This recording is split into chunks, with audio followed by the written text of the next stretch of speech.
All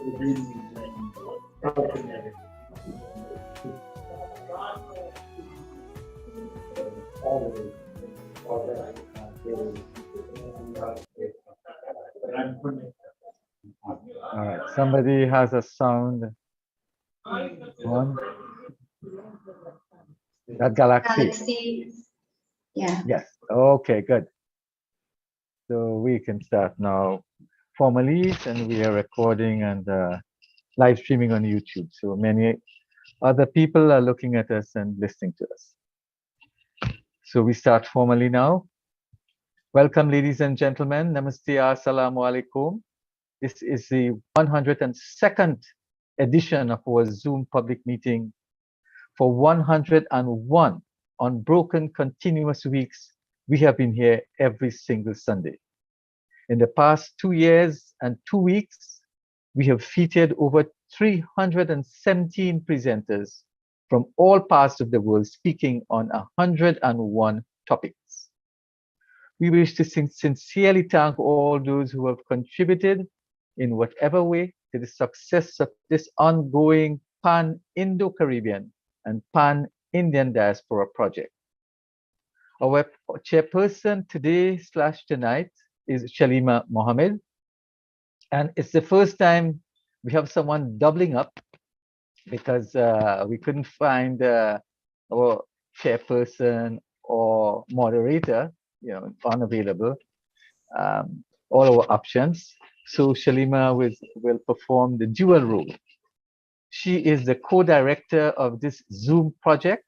She's also a business teacher and researcher from Trinidad and Tobago. She obtained her master's degree in business psychology from Franklin University in the United States. Shalima, welcome, and please chair the meeting and also moderate. Thank you. Thank you very much, Dr. Mahabir. It's always my pleasure. Assalamu alaikum, everyone. Namaste. Thank you all for joining us from whichever time zone and country you're zooming in from. We want to start off today with a song to commemorate this month of May, which has been designated Indian History and Heritage Month. This Batohia immigrant song was written by Babu Raghbir Narain from Saran in Bihar, India in 1911. This song was written with indentured laborers or Gamitia in mind. It became so famous that it was considered the national song of Bihar, especially for Bhojpuri-speaking people. The singers of this remake are of several religious persuasions, including Christians, Muslims, and Hindus, who are united in their love for India. Robin, please go ahead, play the song.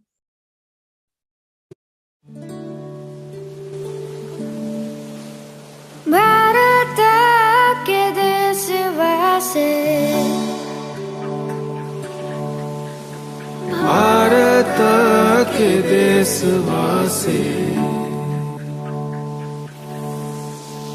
सुंदर सुभूमि भैया भारत के देशवासी मोरे प्राण बसे him खोहरे बटोहिया मोरे प्राण बसे him खोहरे बटोहिया सुंदर सुभूमि भैया भारत के देशवासी मोरे प्राण बसे हिम खोहरे बटोहिया मोरे प्राण बसे हिम खोहरे बटोहिया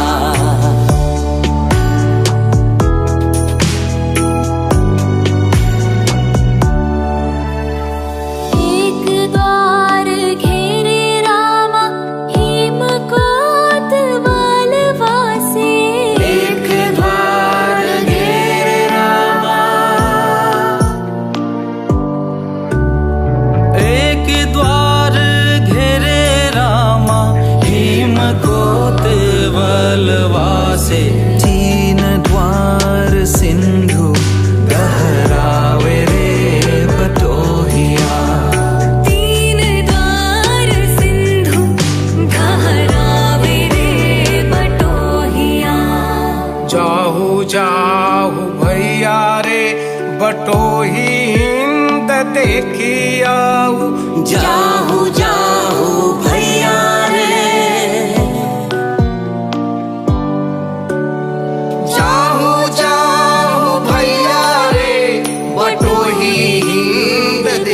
आओ जहाँ सुख झूले धान खेत रे बटोहिया जहाँ सुख झूले धान खेत रे बटोहिया सुंदर सुभूमि भैया भारत के देशवासी मोरे प्राण बसे हिम खोरे बटोहिया Your sun's rays are runways for the Afrikaans poetry on my tongue, rhythm and drum play.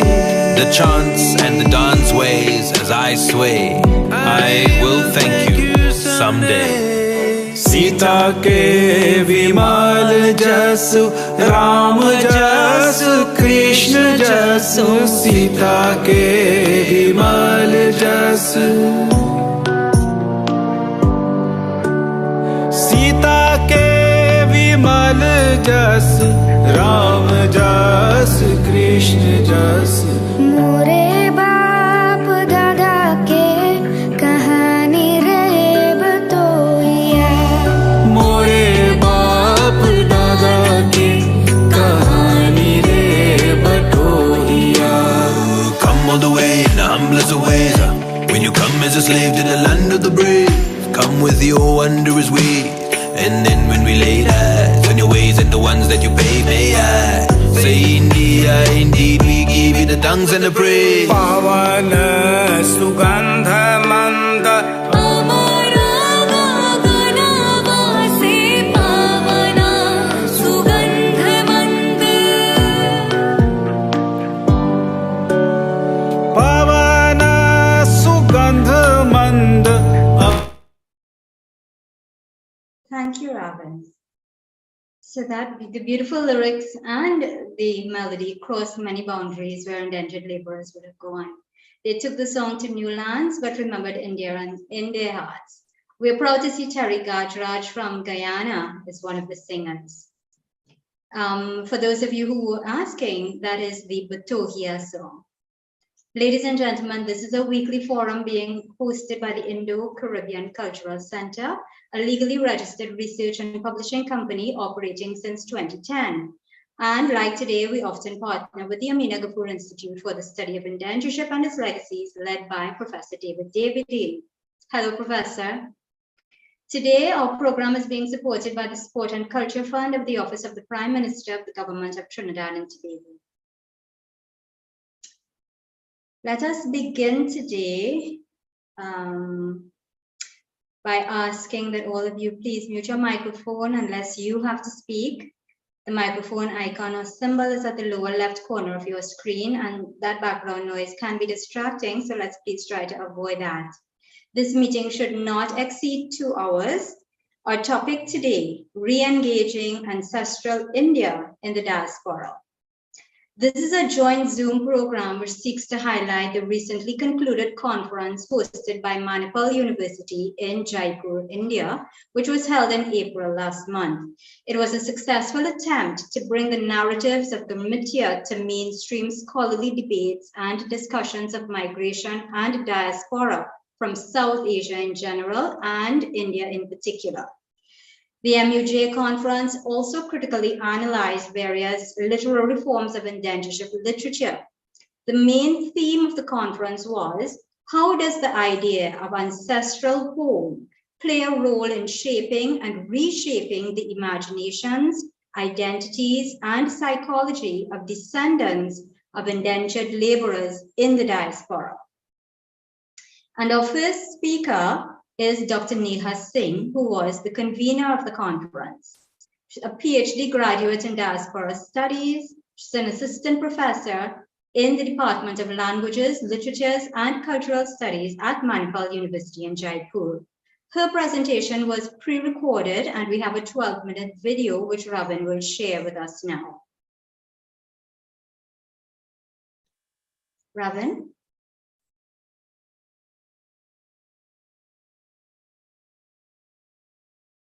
Okay, let's just give him a second while he's bringing that up.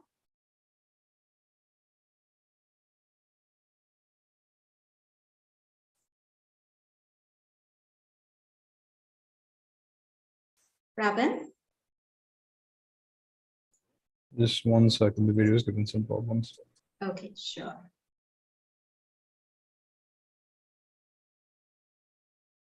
This should be no longer than 12 minutes for those of you who are wondering. And Professor Gansham, I'll put you on notice. You'll come in right after this video, okay? Yeah.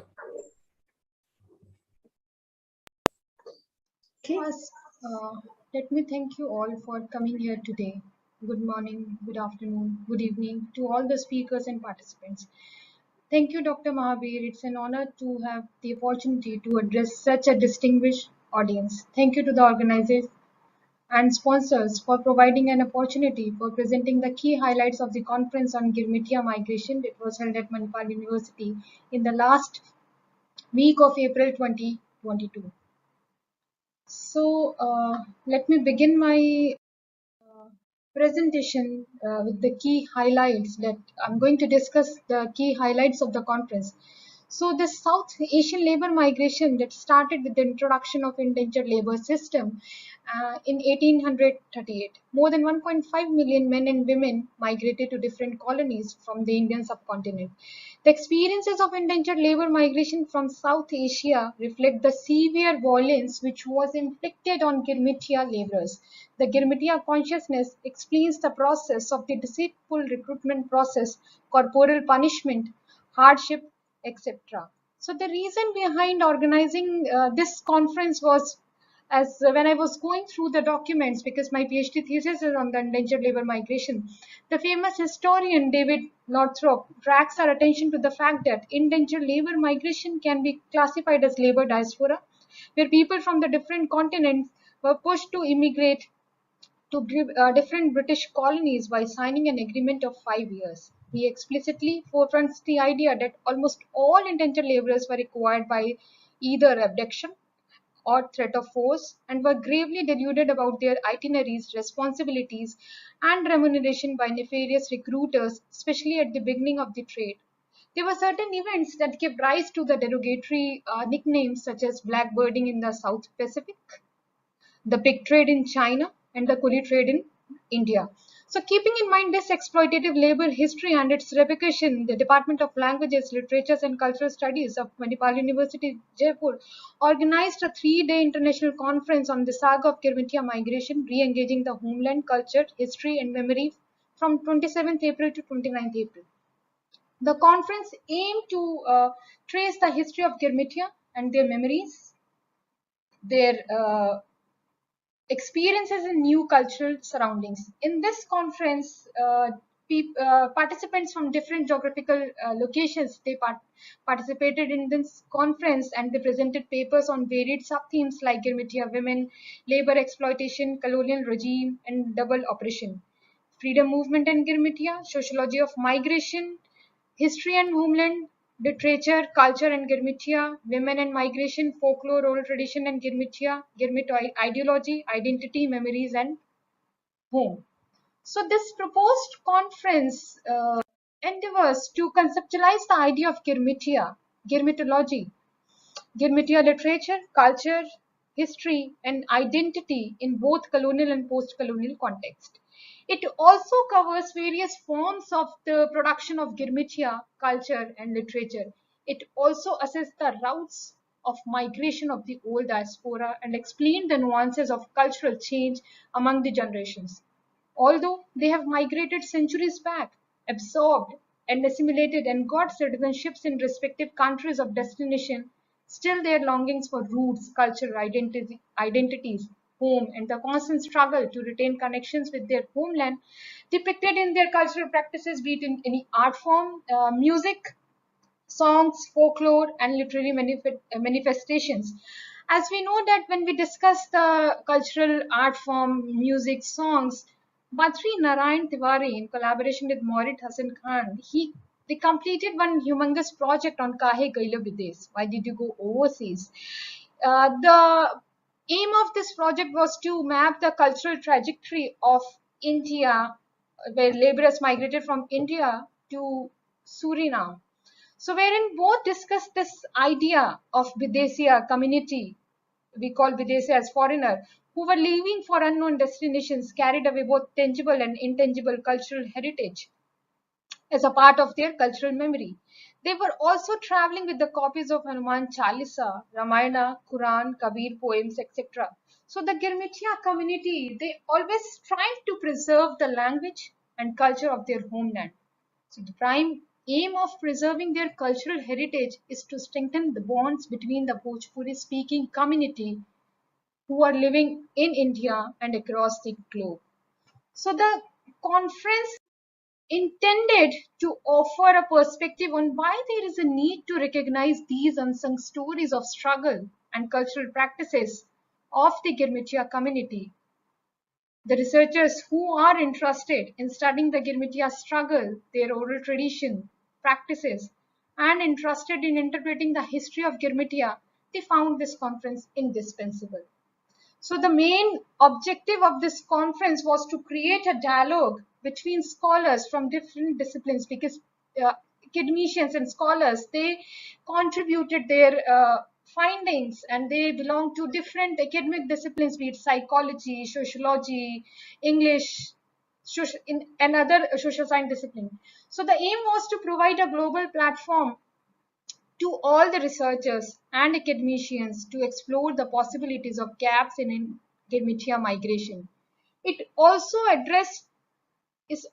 tried to address the need and solutions to safeguard the tangible and intangible heritage of the Girmitia community. It also strived to maximize the global efforts in abolishing the different forms of slavery and labor exploitations and their repercussions in the present day. It understands the deep relationship between the mass displacement of the people in the name of great experiment of indentured labor migration and its relevance for the present day. It also tries to study the relevance of socio-cultural, political, and economic conditions in shaping labor migration and settlement in the past and present. So while going through the objectives of my conference that I just discussed few seconds ago, so while going through the historical documents, I found that we can't study migration without discussing women's role in migration. So in my conference, Dr. Kamala Naikar also, she talked about the women's role in migration. So therefore, this conference envisaged understanding the impact of migration and coercive labor forms on women's agency and exploring the role of women during migration and in the period of settlement. There were total number of 75 participants participated in the conference from different geographical locations. Some of the participants presented diverse ideas from folklores and narratives of Girmitia to the impact of migration on women and homemaking in a foreign land.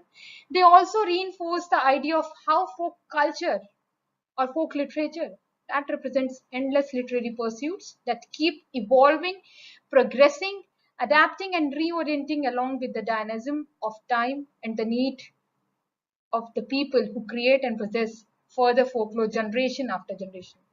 They also shed some light on the landmark Ganga Talao in Mauritius, the folklore and oral tradition that connected with the Girmitia community. Krishna Gurli, who is also a writer and one of the participants of our conference, defined and discussed his project to map the current locations of the Girmitias in India who voyaged to different British colonies under the Indentured Agreement. Next, Ruben Corrigan and some of the participants talked about women, race, and migration and subjugation, repression faced by women and homemaking in a community as a concept for Girmitias. The presenters also highlighted the need to integrate a gender perspective in epidemiological studies on migration by outlining conceptual gaps and discussing relevant methodological problems. So while organizing, there was a deep thinking in my mind, like how this conference will benefit the society. So this conference was highly multidisciplinary and discussed the various facets of Girmitia migration. History has always reflected memories, as Dr. Amit Mishra sir has always pointed out that we can reinterpret the history, or we can reinterpret the past So they focused on the past. So these memories that differ from time to time and have various approaches. Historiography includes the narration of the past, Girmitia's religious and cultural practices that were heavily based on memories. So we need to study the role of memory, what role memory played in cultural production. So they encounter difficulty in maintaining identity in a new land. But this conference intended to answer how the Girmitia community, they acted as a gateway to create a platform for cross-cultural dialogue. It envisaged understanding the socio and psychological cost of migration on left behind communities and their coping strategies. So in this way, this Badrinarayan project that filled the gap, like how these left behind communities, they address the pain of separation in the form of Videsia folk songs and how they reflected this pain of separation trauma which they went through or they underwent. Next is, how will this conference contribute to policy making? So when we are trying to study the cultural heritage of Girmitia community, when we are trying to understand the role of memory in cultural production, we need to understand to link the past with the shared future will help in visualizing and preserving our cultural heritage. Policy drive is needed to have linkage, and networking should also include music, literature, writings, and academia. So this conference will help in drafting policy for Girmitia countries in digitization and preservation of that heritage that is on the verge of extinction. So this Videsia folk songs in India also is on the verge of extinction. India has gradually realized that the Girmitia diaspora gives India the depth and spread of global connection. It realizes that Indian indentured workers, despite a century of the abolition of indentureship, have been able to retain their Indian civilization identity and the cultural and diplomatic connection of India with the fourth, fifth, and so on generation of Indian indentured diaspora that needs to be forcefully augmented. The outcome of this project that we are going to publish 2 volumes on literature of Girmitia or their cultural practices, how they reproduce the culture in foreign land. So we have collaborated with Pelgrave Macmillan and Routledge. So soon we are going to publish the papers in the book volume. Now I close my presentation here and would like to thank Dr. Mahabir for arranging this discussion and all the speakers who are here to discuss various facets of Girmitia migration. My sincere gratitude to Professor Gansham, Dr. Kamala Naikar, Dr. Amba Pandey, and Dr. Brahma Prakash, who agreed to be there at my conference as speakers, and they shared their views and their new perspectives in Girmitia diaspora. My special thanks to Mr. Satyendra Pirthum, who always motivated me and supported me as a mentor throughout the conference. Lastly, I would like to thank Professor Amit Mishra because we have listened to his lecture most of the times and whose writings always gave new insights to all the researchers of migration studies in India and across the globe.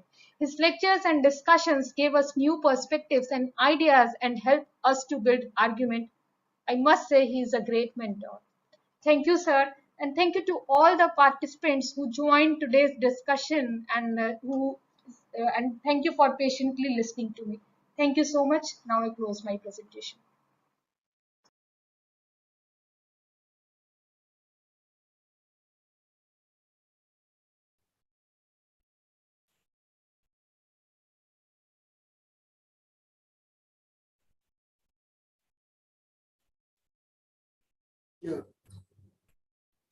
Great, thank you. I was not able to unmute for a few seconds there. So that was excellent from Dr. Neha Singh, and she has actually set the stage quite nicely for our other presenters. So we look forward to the 2 publications to come out, and let's hear now from our second speaker, Professor Gansham. He's a professor in the Department of History at Banaras Hindu University, a former Fulbright Fellow at New York University studying Indo-Caribbean and Indian immigrants. Professor Gansham, welcome. You can go ahead and share your PowerPoint and please speak for 12 minutes. Yeah. Is it visible? Just 1 second. Yes. Okay. Do you want to shift it into slideshow?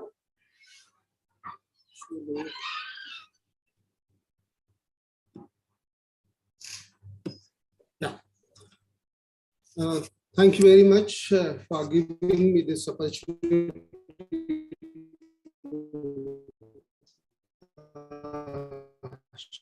to share some of my thoughts. Actually, my presentation was for the Indian audience. The reason was that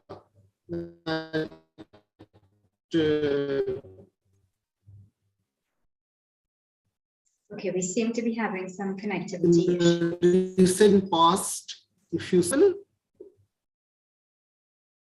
Sorry, you were breaking up.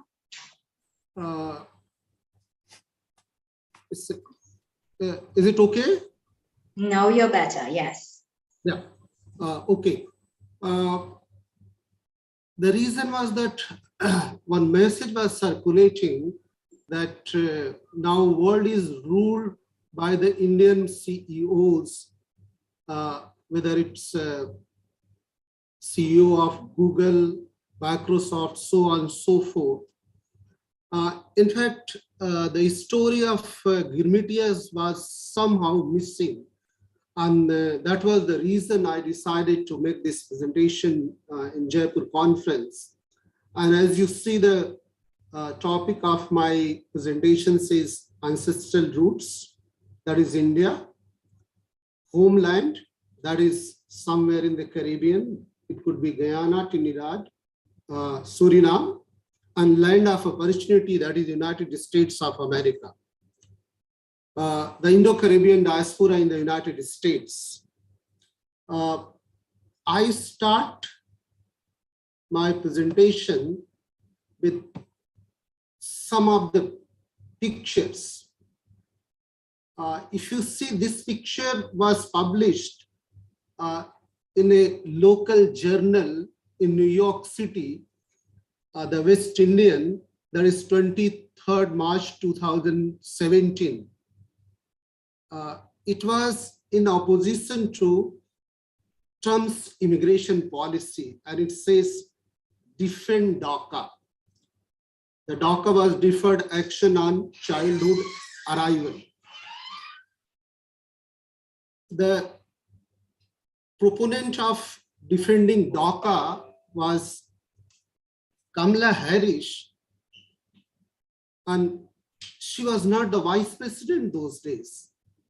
In fact, not many Indians knew about Kamala Harris. In fact, it's very recently that after becoming the vice president of United States of America, almost everybody here in India knows about her. Exactly the same time, there was another protest also, where some of the children's showing a placard that shows America is the only home they know. Protect DACA. I'm showing this because 3 months after this protest, there was another protest that was reported on 3rd February 2018 in Washington, DC, which says Trump bringing Ram Rajya. Basically, Indian diaspora that has migrated directly from India, they were having this some sort of gathering in favor of Trump's immigration policy. So this sort of dichotomy, this sort of varying interest of Indian diaspora that has directly migrated from India and Indo-Caribbean diaspora that has come from Caribbean countries, they have different interests. So this was the main motive to highlight during the conference. Now the question comes, why their interests differs? Very briefly, I would like to tell about the Indians who migrated directly from India Most of the people know that Indians started migrating to America by end of 19th century, first to Canada and then to United States. But they were not given citizenship. In fact, a very famous case, Bhagat Singh Thind, who filed a case in the Supreme Court arguing that Indians are part of the Caucasian race, and Caucasian race is part of the Aryan race, and henceforth Indians should be given the citizenship. Bhagat Singh Thind was given the citizenship, but later on another legislation was passed and his citizenship was withdrawn. That's why the Indians who are migrating directly from India after 1965, and they're becoming very assertive in the United States, and not only very assertive, in fact, they are considered as an ideal minority, and their family income is almost 1.5 times of white population. And that's why it is very important to know a bit about their life.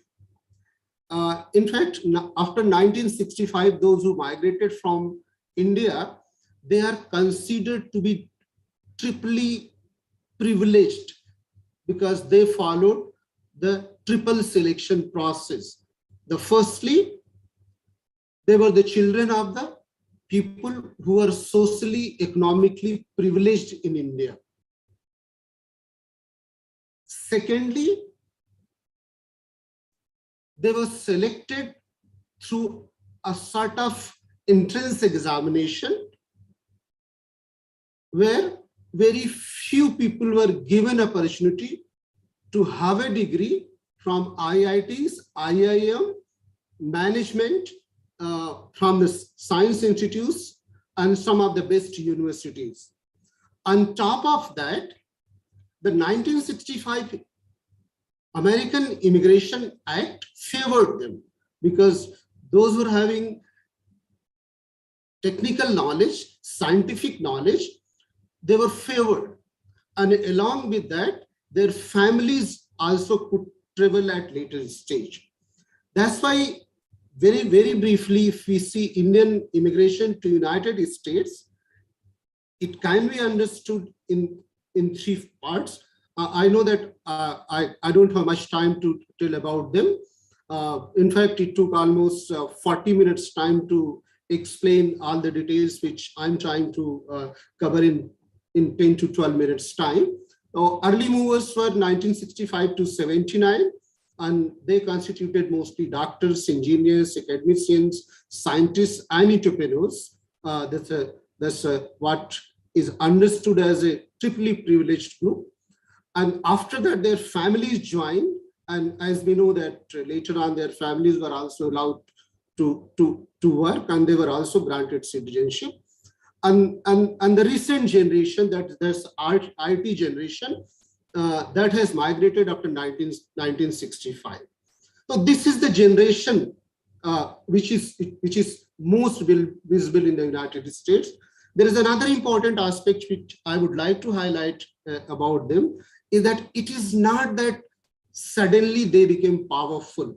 In fact, there was a general complaint by these people that in America there is a glass ceiling, and engineers, doctors, academicians, scientists, and entrepreneurs, they can only rise up to certain level. Beyond that, there is a glass ceiling. It is Rajat Gupta who broke that glass ceiling in 1991, and he became the first CEO of Indian origin. And that's why when it comes to understanding India's success in the United States, one can understand a small section of privileged class from India, which had access of higher education, was able to migrate to United States because of the favorable immigration policy. And later on, that's the most visible group in the United States as far Indian migration to United States is concerned. when it comes to Indo-Caribbean, and I know that I could see more than a dozen people sitting in the audience, those who helped me to collect data, those who explained me about Indo-Caribbean while I was at New York University conducting my research as a part of Fulbright Fellowship. So Indo-Caribbeans in the United States are distinct and unique community because of two reasons. The government records, they are counted as people of Caribbean, and those who live in New York and United States, they know that Caribbean becomes synonymous with Black people. But socially and culturally, they are recognized as Indian. They also started migrating in the beginning of the 20th century, but most of them, they went there as laborers. After 1965, those who migrated, very few people went in the field of white collar job, and mostly they were from the medical field. In fact, Dr. Chedi Jagan happens to be one of them. If you see the overall migration from the Caribbean to rest of the world, mostly to the developed countries, UK, Canada, Australia, and few more countries, their number was approximately 6 million. And out of 6 million, approximately 60% went to the United States of America. That is approximately 3.6 million people. When it comes to Indo-Caribbean in the United States, as I just mentioned that there is no separate column for Indo-Caribbean community in the United States.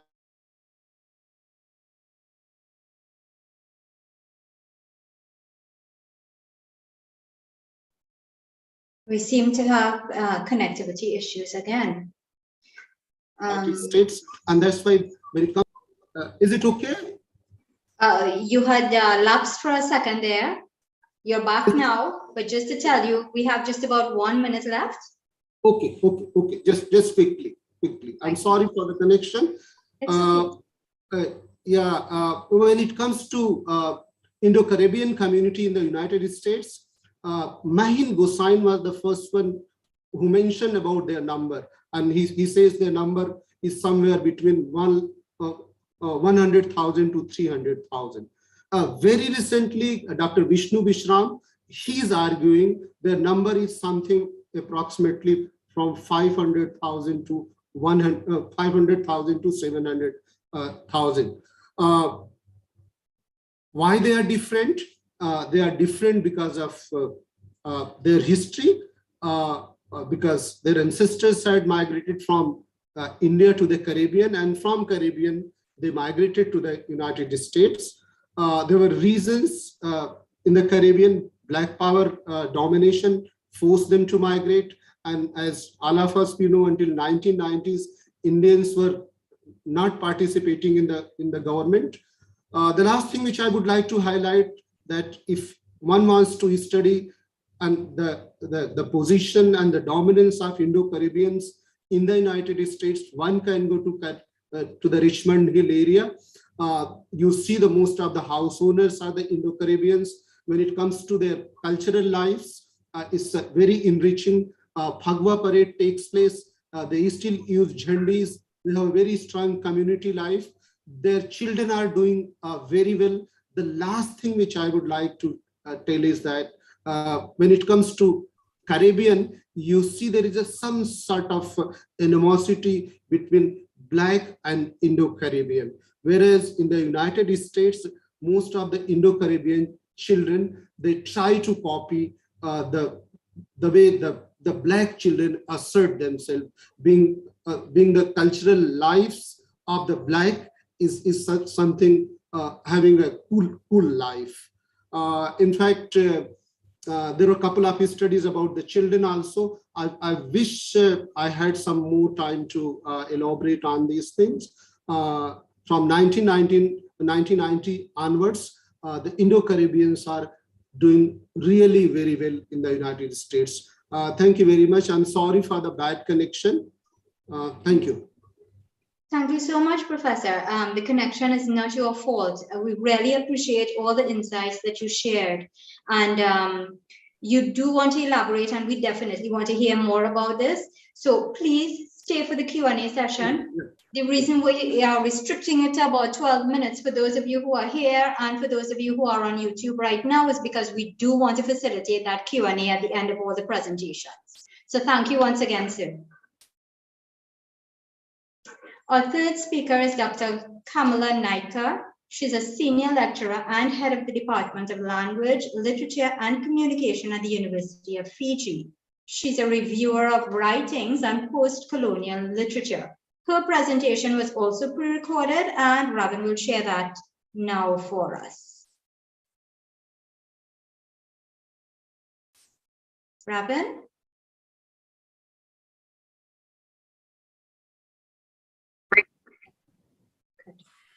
Good morning.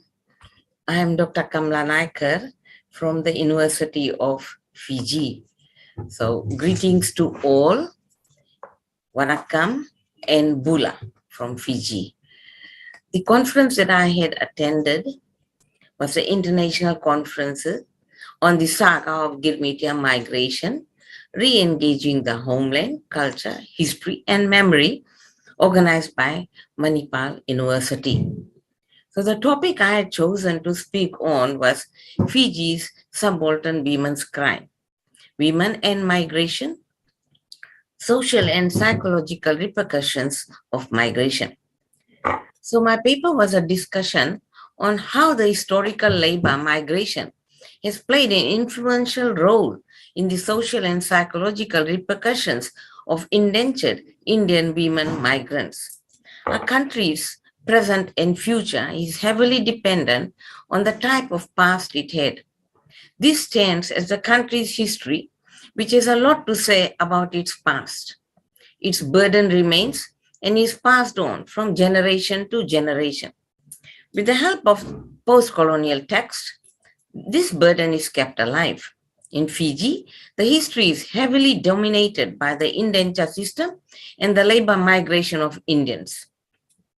The Indians in Fiji had to live and work in extremely harsh conditions, yet by far the majority of these laborers made Fiji their home, even when they had an option of being repatriated to India at the end of their contracts.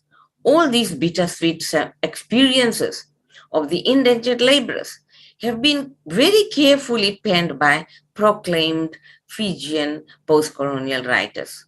Till date, Indians in Fiji are living with the burden of their past and are constantly reminded about these twitching memories at various instances.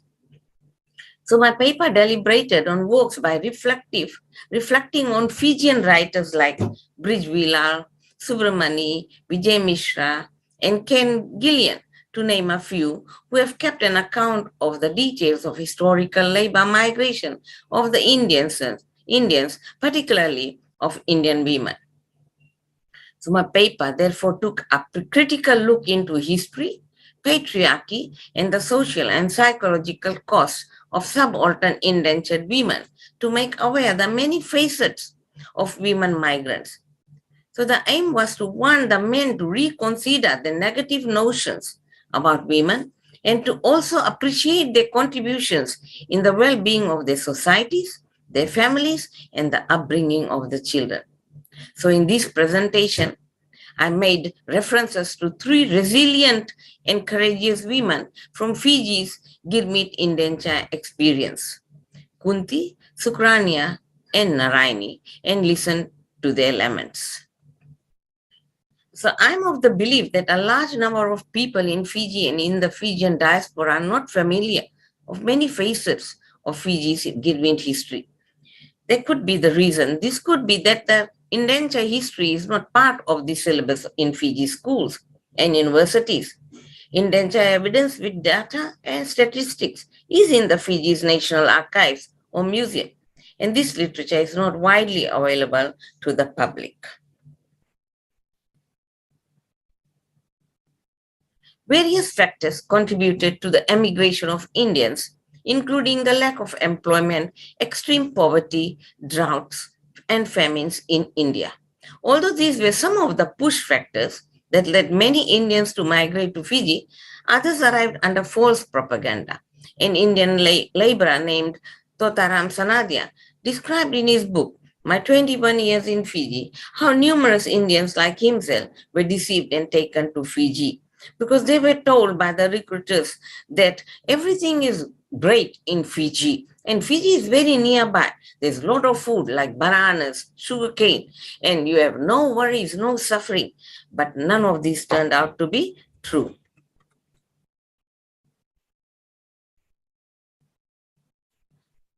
According to the immigration laws and regulations of India, for every 100 men, 40 adult women recruited.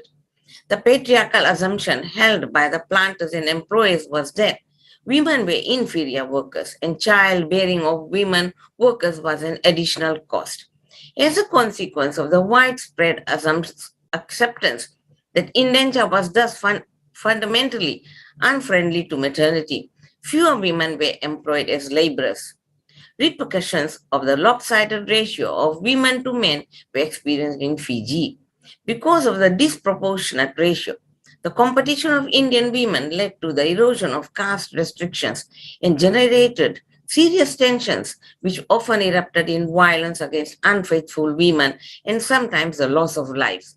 In a similar way, sexual jealousy, the term used by colonial officials, was an outcome of the gender imbalance in Fiji and subsequently the cause of an abnormal number of murders and kindred crimes amongst Indians. The colonizers attributed such crimes to the status of the laborers, often referred to as the dregs of Indian society. The migrants came from all classes of rural North Indian society. It's a known fact, but the authorities felt that it was necessary to remind the Indians of their proper place in the colonial social hierarchy as part of the ideological underpinning of European dominance.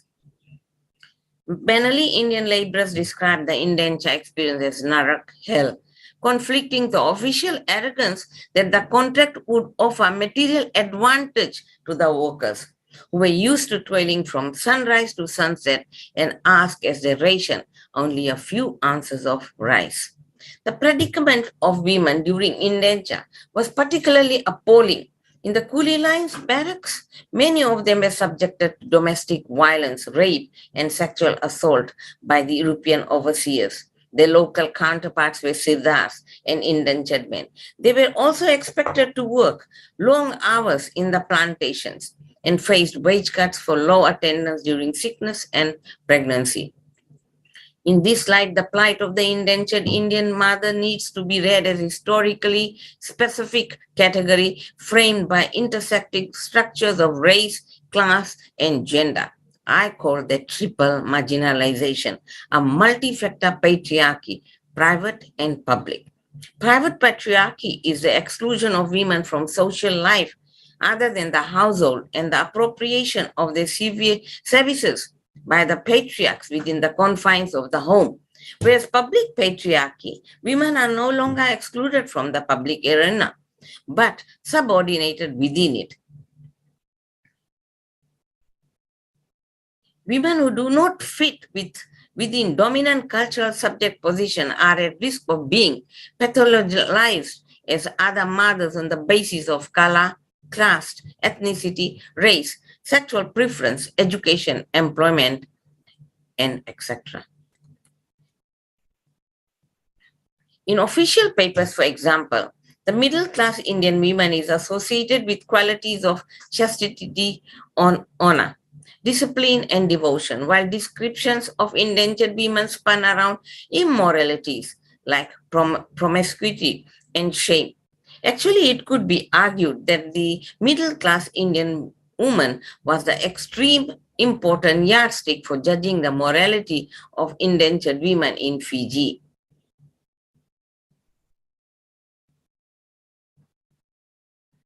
Actually,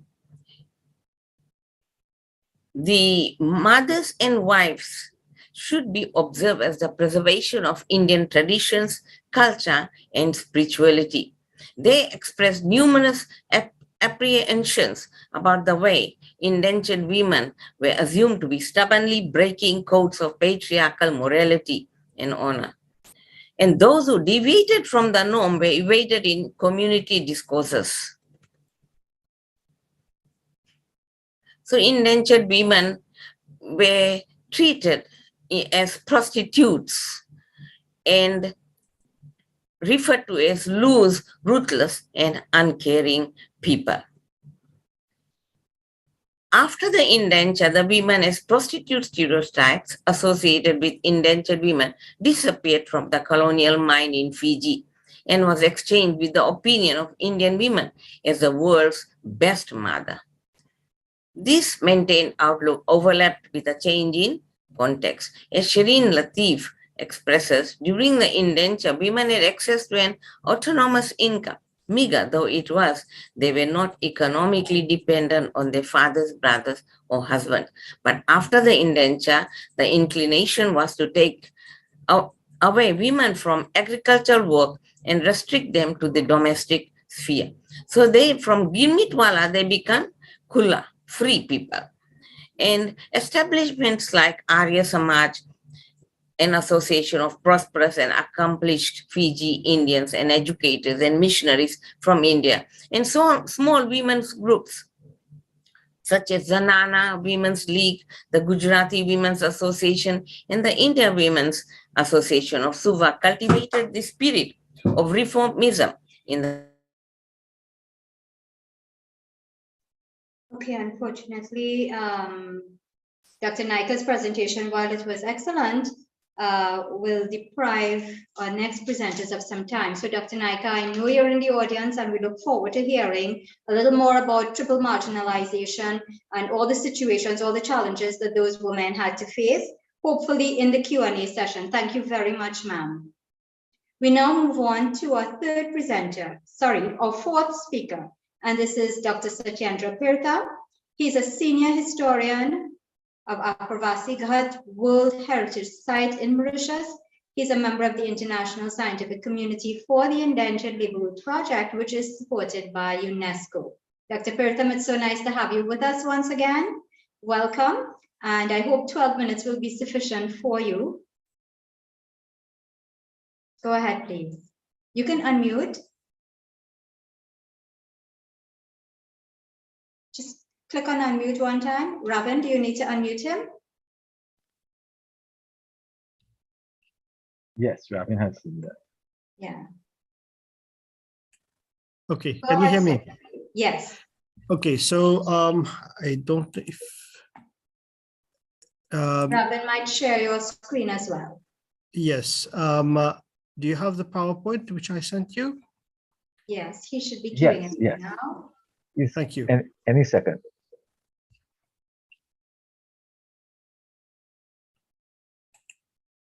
You could go ahead and speak to it without a screen share. Yeah, so the purpose of my presentation at Manipal University was essentially history by the numbers, indentured labor by the numbers.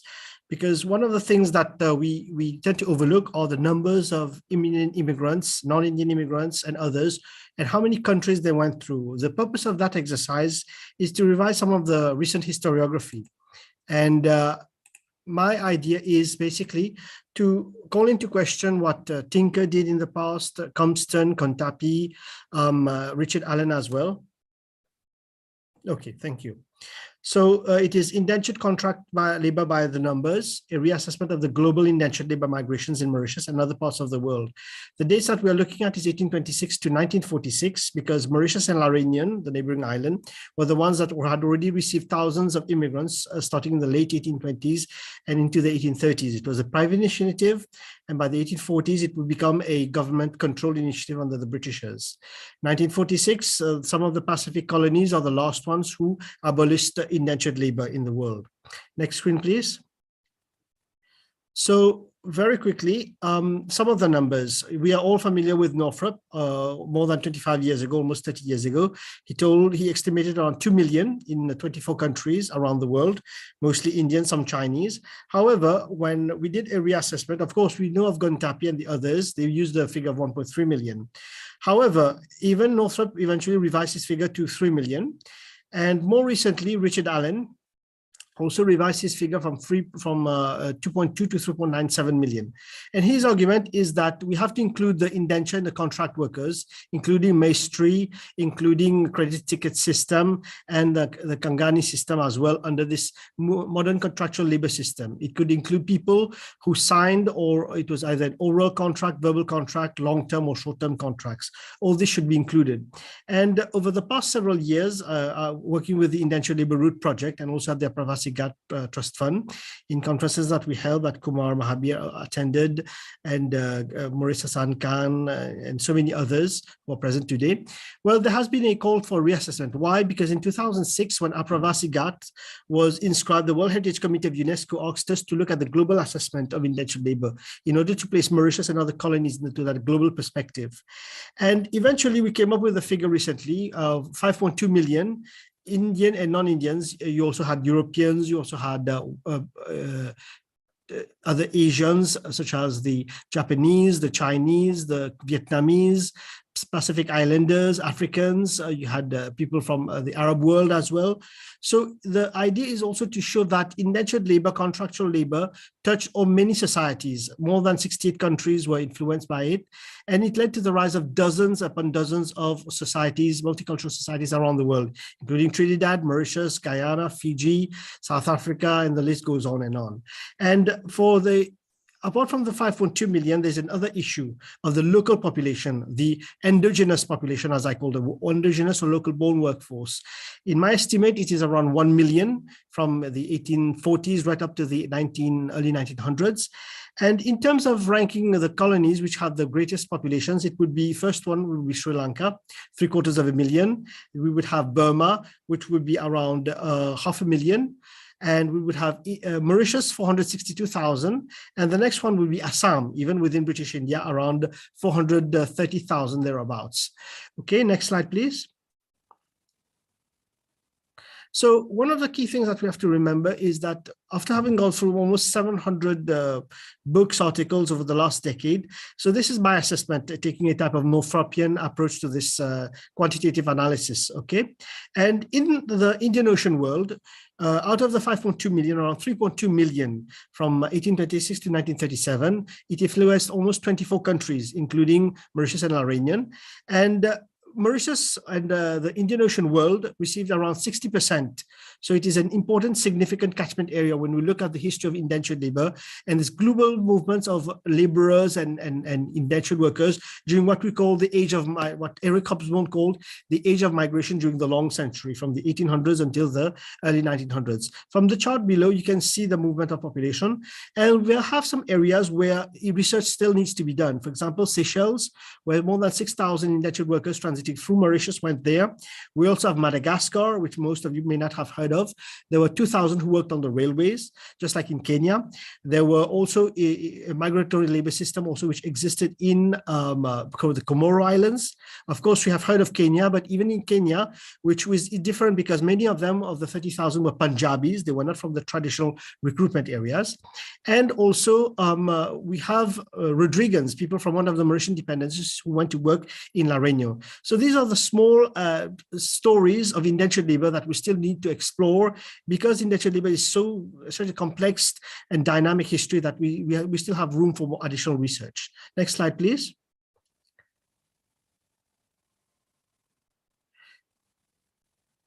So you can see clearly the Indian Ocean world, while Marina Carter, with whom I wrote my first book more than 20 years ago, she doesn't take into account Malaya, Burma, even Assam, and other areas where indentured labor took place. In Mauritius, we received indentured laborers even as far afield as Burma, Ethiopia, India. Even some people from Réunion Island came to work as indentured workers. Some of the people from Mauritius went to work in Natal and helped to set up the sugar industry there.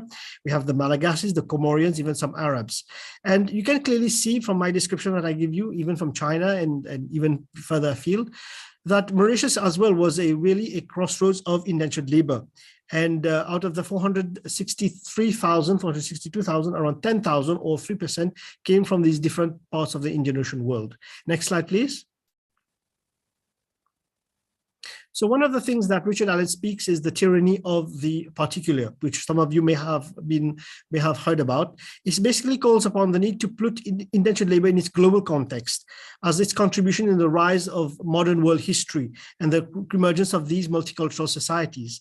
There's a need also to abandon what we call Indocentrism and Sinocentrism. Mauritius knows this very well because we had discussed it at the last major meeting of the Indentured Labor Route Project, where we also need to focus on other groups that contributed to this. Europeans, we have the Madeirans and some of Portuguese going to Hawaii. We have Swedes and Norwegians going to Hawaii. So these are some of these episodes that we need to explore. And another thing that we also need to focus on is create the links between Kangani, Maestri, credit ticket system, and not to see them as being separate, but they were part of the movement of global movement of labor during the 19th century. Next slide, please. Thank you. Sorry, the picture that you saw before was some of the Mauritians who were engaged during the late 1800s and early 1900s. In Mauritius, we have 175,000 immigrant pictures, and thousands of these pictures were taken of local-born Mauritians who engaged under 5-year or 1-year contracts. And when we look at the historiography of it, one of the things is to focus on the subaltern, the history from below, which we have been exploring. There is a need to also remember that indentured laborers didn't only go to work on sugar estates, but also they went to work on tea, coffee, rubber, indigo, clove, vanilla plantations. They worked in the gold, silver, iron, copper, coal mines. They worked on the public works in different colonies, in bridges, in the rice fields, on ships, etc. And we must remember, for example, in Mauritius, hundreds of indentured workers were brought under special contracts to work on the railways from the 1860s until the early 1900s. And also, we tend to focus mostly on the English, on the British, on the French, when we cannot forget that there were also Portuguese. Of course, there were the Dutch, there was also the Germans, there was also the Danish, other global powers who were involved in this, as well as other independent countries such as Peru, such as Hawaii, where indentured labor. When we look at it from this perspective, we can clearly see it was truly global. It was a vast movement of population. Of course, it affected more countries and societies than slavery, but not in terms of sheer numbers, as the millions upon millions of our African brothers and sisters who were taken from Africa. So let's move on to the next slide, please. So in Mauritius, as I was telling you, we even received Siddhis from India as indentured workers, those of African descent. We received people from Abyssinia or Ethiopia.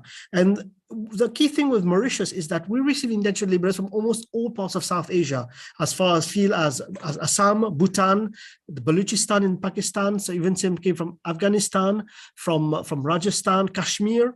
I found one immigrant as early as 1838 coming from Srinagar.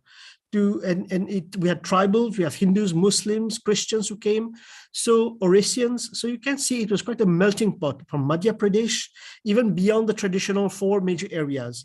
And one thing that we have to remember when looking at indentured labor, that it was part of this seasonal migratory labor system. With the lockdowns that happened in India recently, we became aware, or we were more aware, that there were hundreds of millions of our Indian brothers and sisters, seasonal and migrant workers.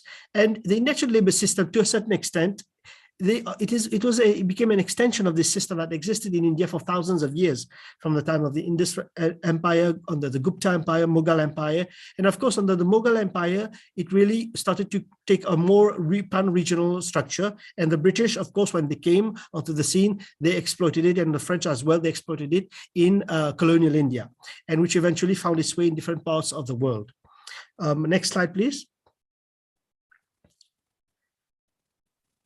When we look at indentured labor also, we have to look at it also inter alia with slavery, unforced, unfree labor systems, the convict labor systems, the indentured, the European servitude that existed during the 1600s and I'm almost finished, Shalima, don't worry, and also the movements of convicts during the 1800s and 1900s.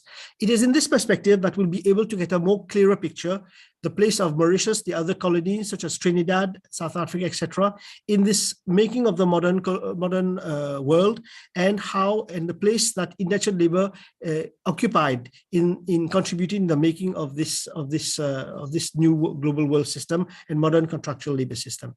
Thank you very much. Dr. Pirthum, thank you very much for that very, very revealing presentation. Statistics, fantastic. I have here, Mauritius was also very fortunate to have that very significant photograph collection. I don't think we have that in the Caribbean in any of the territories. Professor Murat Hassan Khan and Dr. Samru are here, they could confirm that, but fantastic. Thank you so much, sir. Can't wait for the Q&A. Let's move on to our fifth speaker now, Dr. Amba Pandey. She's a research officer at the School of International Studies at Jawaharlal Nehru University in New Delhi. Her research focuses on the Indian diaspora and international migration. Her presentation was pre-recorded, and so Robin will share that for you now.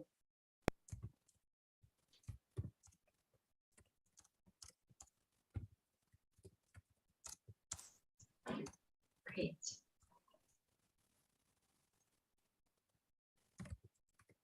Namaskar everyone, I am Amba Pandey and I really feel happy to be part of this event and present my views before you. So today I'm going to speak on Gilmit diaspora as a soft power for India.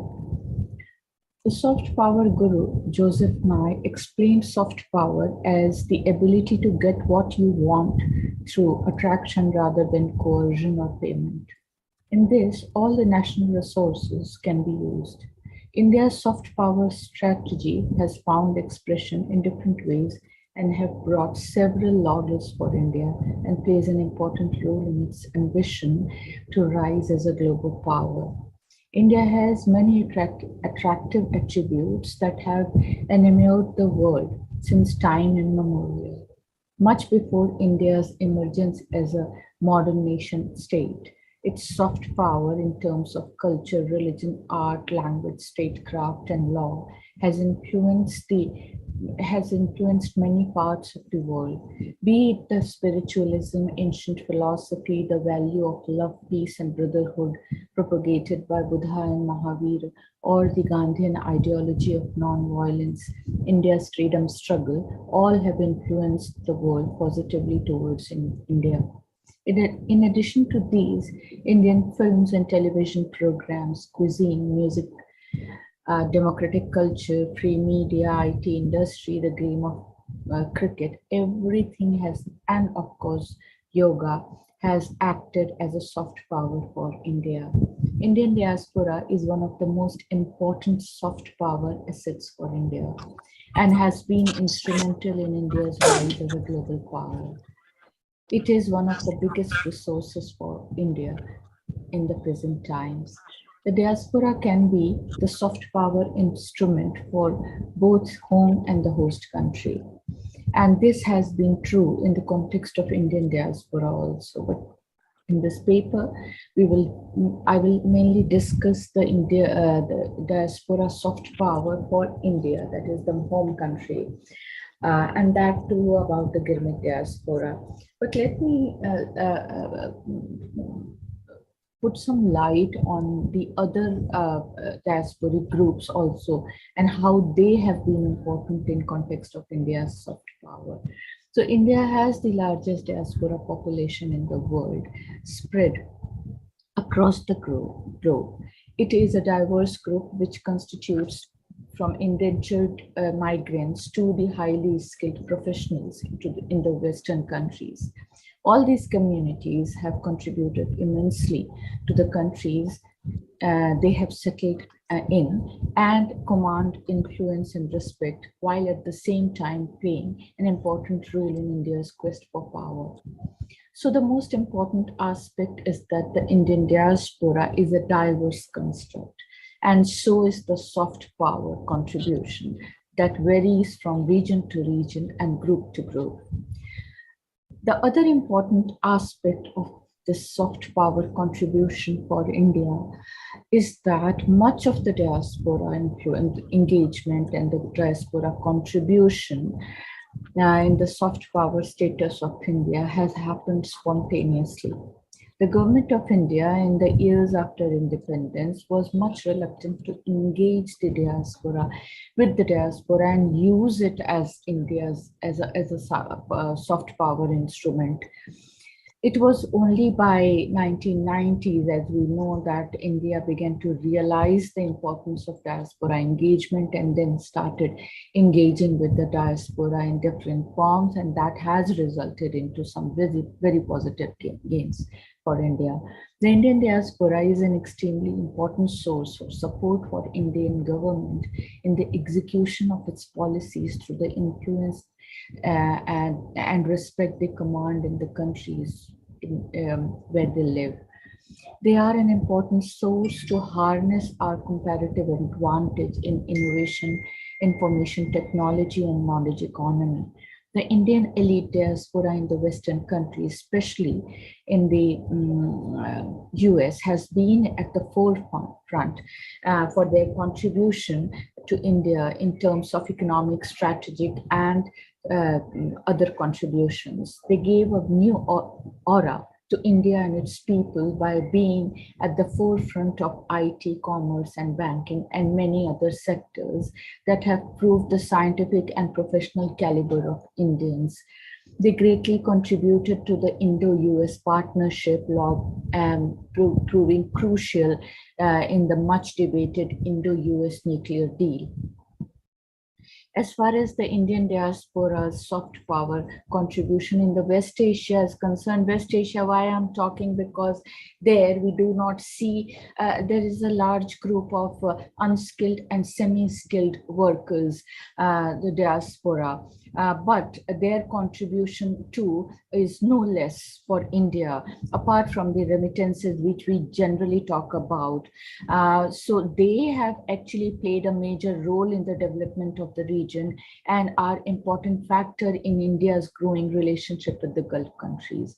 They have showcased Indian culture, social values, education, language, most important language. As we know, Hindi is a much popular language throughout the West Asia. Actually, and apart from this, you know, the major, there is a very influential, highly skilled diaspora also in the Gulf region. All the major hospitals, educational institutions, corporations, multimedia, television companies, all have branches. These Indian companies have branches in West Asian region, and they play a very, very important role in the economy, local economy. Apart from Bollywood and other TV channels that are very popular there, Indian physicians play an instrumental role in healthcare service in the region. More than 25,000 Indian doctors and 75,000 nurses and a large number of other medical professionals are employed in the health sector in the Gulf. The faith in the Indian medical professionals also helped in the growth in medical tourism from the Gulf to India. Other than this, the whole, the Indian government's effort to evacuate the diaspora populations from the Gulf region in the times of crisis has added much to the Indian caliber, Indian professionalism to save people, not only for India, but for throughout the Asian region. Coming to the Girmi diaspora now, the soft power role has been extremely significant and varied. It is interesting, at the same time amazing, to see how they have preserved the Indian culture, cuisine, dress, and language even after hundreds of years of separation. They have been the real carriers of Indian culture and are mainly responsible for its geographical spread. They created little Indias to preserve their identities, but at the same time were well integrated in the local societies. As a result, hybridized identities and cultures developed. And if we see, all this has added to the glory of the much diverse Indian culture. The members of the Gurmat diaspora have come to play a major role in the political and economic lives of the countries of their settlement, proving their potential under the most adverse circumstances. The far from colonies countries of the world, such as Guyana, Mauritius, Fiji, and Trinidad, Tobago, so many of them are now familiar with the Indian culture, but at the same time, they also led the local people and have become the heads of states and governments in many of the countries. So there are around, according to the sources that I have, there are around 29 heads of states or heads of government as in 2019 who are of Indian origin. Of these, around 24 are from the Gurmat diaspora. What is important to understand that they fully belonged to the countries of their adoption, and one should not confuse them as the Indians. And here I would like to quote some of the important leaders, and they showcase the Indian culture in their countries of settlement, but at the same time they also showcased their countries of settlements in India. So, Basudev Pandey, the Prime Minister of Trinidad and Tobago from 1995 to 2001, said that, in my view, Trinidad never had an Indian Prime Minister. Only India has an Indian Prime Minister. And I don't think I was an Indian Prime Minister. I think I was the Prime Minister of Trinidad and Tobago, actually. Yet, Pandey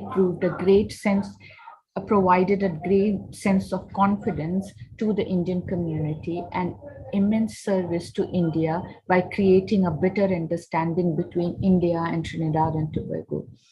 Kamala Prasad Desai, to quote another leader, when she visited India, her ancestral home in Bihar, she said that whatever I'm today is because of the genetic makeup and DNA from this place of Bihar. I am the Indian Prime Minister of my country because of the blessings of this soil and this land of our ancestors. Even Chedi Jagan and Sivsagar Ram Gulam all played a very important role in showcasing their country to India as well as India to their countries.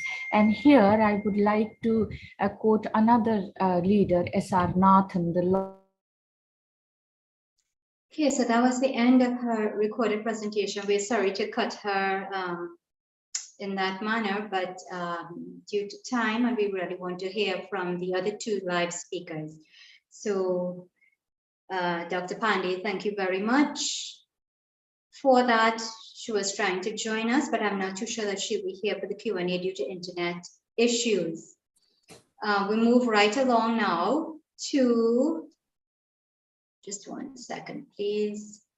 We move right along to Professor Ahmed Kumar Mishra. He's a professor of global studies at Amba Pandey University in Delhi. He's a PhD graduate from the Center for Historical Studies at JNU on Indian labor in Mauritius. Dr. Mishra, I know it's very late, so I want to thank you very much for being here at this time. You've already shared your PowerPoint, so please go ahead, 12 minutes. Yeah, thank you very much, Salima. Thank you very much, host. Yes, it's few minutes to 2 a.m. in my country, so I may sound a little incoherent and groggy. Please bear with me. So yes, this Manipal conference was very important, and actually I don't see it as a kind of a very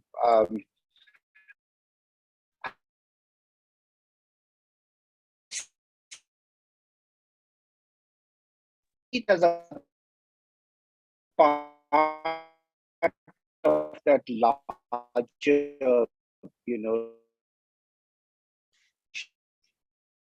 and studying the Girmitias, the Diaspora. That is where am I audible? Am I okay?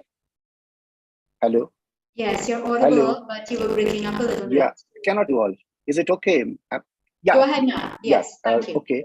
So, thank you. So, you know, my presentation for Manipal was about this, you know, engaging with the indentured diaspora. And I picked up Mauritius because that's not only my PhD subject, but, you know, location of my PhD, but also very favorite destination for very unique kind of indentured historiography, which looks at the celebration, which looks at a very kind of a linear transition in the Girmitia diaspora, that from the naked, almost naked, you know, helpless, meek coolies to the prime minister of an independent post-colonial nation. But there is a lot in between.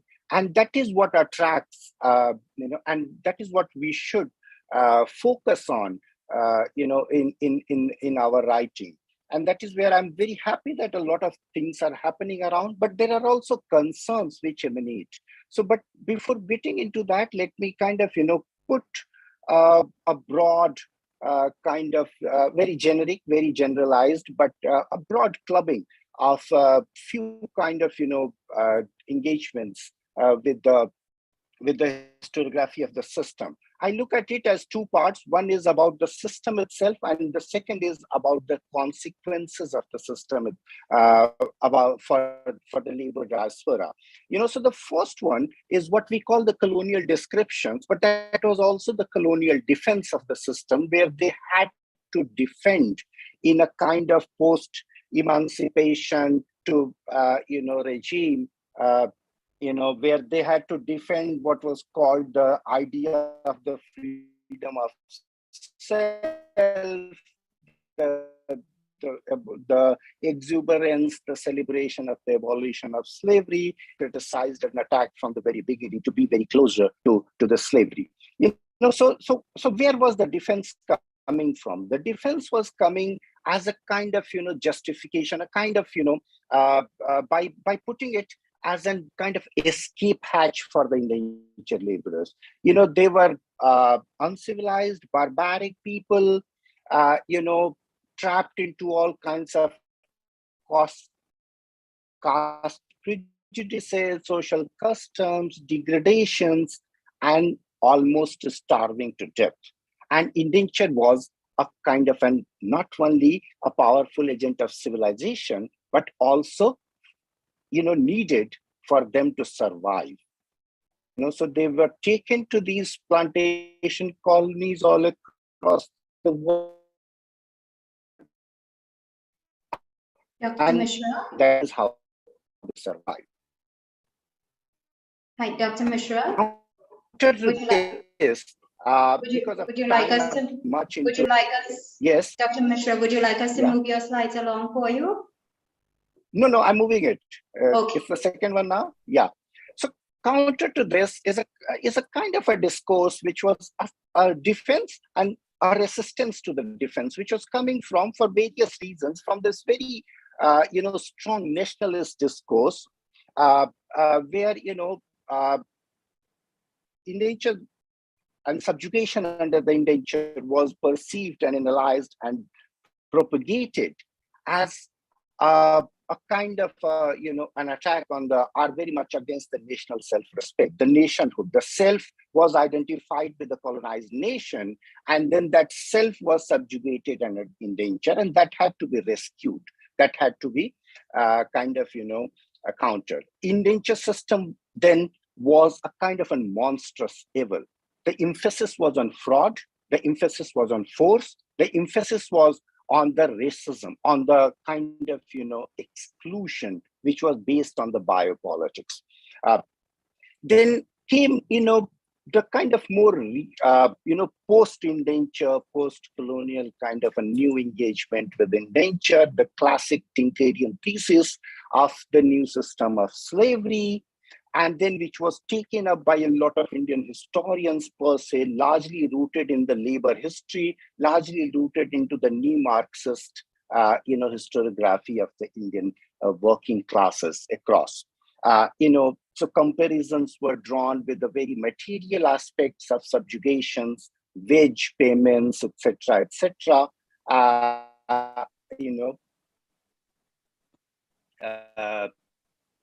Now, this is something which is very interesting, and this is where I want to you in my writings. Not much is coming up for my many other reasons that includes setting up a new center at this place where I'm working now on global history. So this is something which is very interesting, and this which is very much continuing till today in the name of revision, in the name of re-revision, and sometimes what I call as a return. How it is returned is something very interesting to look at. The justifications, by many of these historians. P.C. Emmer, one of the classic ones, where he finds this as an escape hatch for the Indians who were into the very, very much deprived and degraded in India. With very dear mentor, and unfortunately we lost him last year, Professor Brijlal. Many of us actually, started this field reading his writings. Who kind of tries to find a fine balance between the two, the exploitation, but also the agency. And many other that, how they could make it. What is very interesting and intriguing, rather more than interesting, but is very intriguing, it's something very recent coming up, where we have started talking about this new beneficiary of empire kind of an argument, where, we look, what we do is that we go through the micro histories of accomplishment. We can pick up a laborer, a descendant of the laborer. We look at one, we look at few success stories, and we try to come up with this unique generalization and kind of an historical extravaganza of success, of beneficiary. This is very interesting, of these micro narratives. These are very, very important. But these are also, taking us away and kind of, making us lose sight of the grand narrative. The very simple argument is, by these scholars, is that how long we will be trapped into the grand narrative. Let's go to the micro. Let's look at the individuals. That's fine. But, once we get into, and I'm not doing that at all, because my friend Satyendra kind of pointed out a bit, though there were a lot of, methodological concerns, which I keep talking to him about, that grand Indian migration, which we are looking at. So there is a kind of a global history, placing it into the larger kind of, history of the 19th century capitalism, and also the interconnected histories of capitalism, the larger political economic transformations, and also the agenda of the time. The agenda of time is very important, and that is what I'm trying to do into some of my writings, is to place the indentured labor into this historical continuity of labor regimes, not as an isolated, not as a very unique, but a kind of a continuity, and also the interconnected histories of the transnational. I should use the word trans-territorial, but because it was not the time of the nations, capitalist order, and then how these were actually very much, involved and influenced into the making, managing, and makeover of the indenture. It was not a kind of an isolated event. What was happening in Mauritius and what was happening in Guyana and what was happening in Fiji, but somewhere all this was very much linked to, and also linked to the primacies and the priorities of the empire after. So the second part of it is about the about the historiography of the consequences, We look at these kind of images. Of one side is a poor, sick, thin-looking, to another is a pot-bellied. Pot-belly at one point of time was considered to be very healthy and prosperous. Now pot-belly is considered to be very unhealthy. If someone you find on the street with a pot-belly, you see that person has a very unhealthy life. But that was supposed to be a very prosperous life. So we have these kind of beneficiaries of empire, kind of images, lexicons, but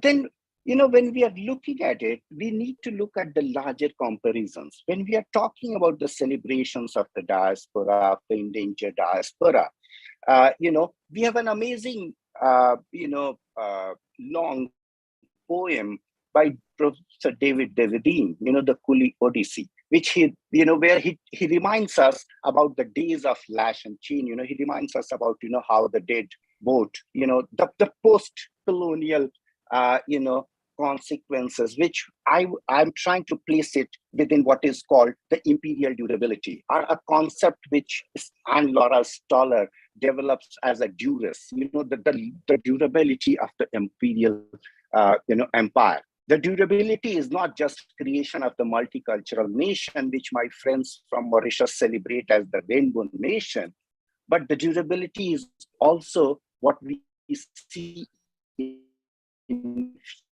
Fiji and what we see in Malaysia, where the descendants even being called son of the soil. Many of you are very privileged that you have got the citizenship of those countries. There is no restriction on you. I mean, at least a visible legal restriction on you. But if Professor Mishra. Professor Mishra, you're breaking up quite badly.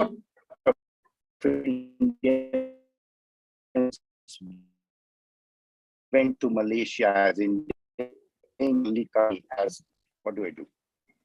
Can't, I think, do much at the moment. So I hope it is better now. Yes, and would you mind making your closing statements, please? Sure, I'm just 1 minute away from that. I'm just 1 minute into. So, when we are looking at these grand narratives and the micro narratives of celebration and beneficiaries, we also need to look at Malaysia. We need to look at a lot of,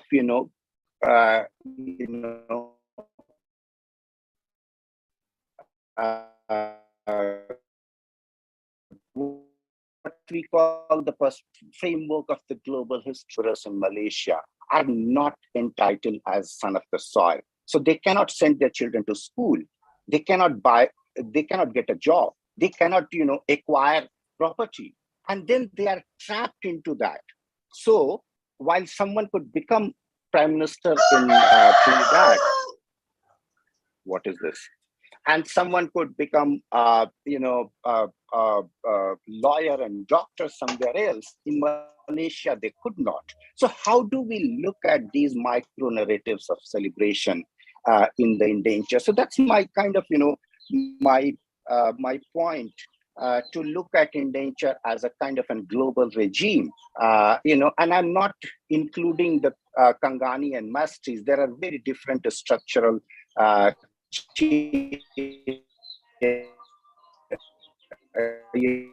differences, but just endanger.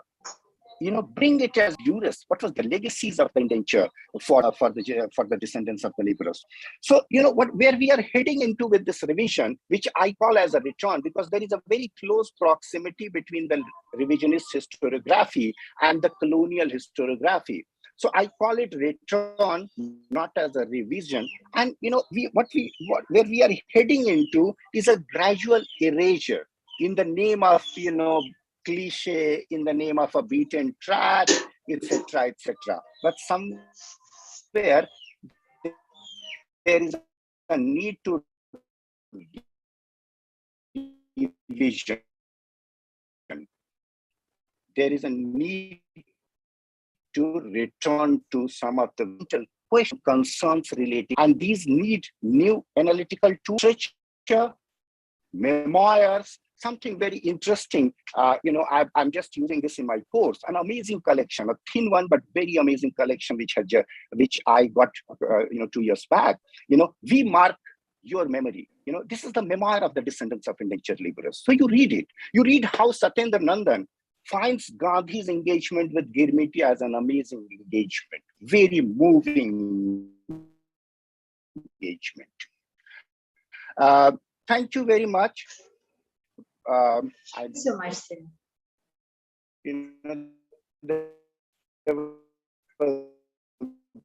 Thank you. You're still a little voice break. Incoherence. And from hope I was here to raise some very. Thank you very much. Yes, thank you so much for sharing that very interesting perspective. And please just hold on a little bit longer. I'm hoping that we'll be able to take some questions for you. Thank you once again. Our final speaker is Professor Brahma Prakash. He's a professor of theatre and performance studies at Jawaharlal Nehru University. He's a PhD graduate from Royal Holloway at the University of London and author of the book entitled Cultural Labour. Professor Prakash, welcome. Thank you so much for being patient. You can go ahead and share your PowerPoint. You have 12 minutes.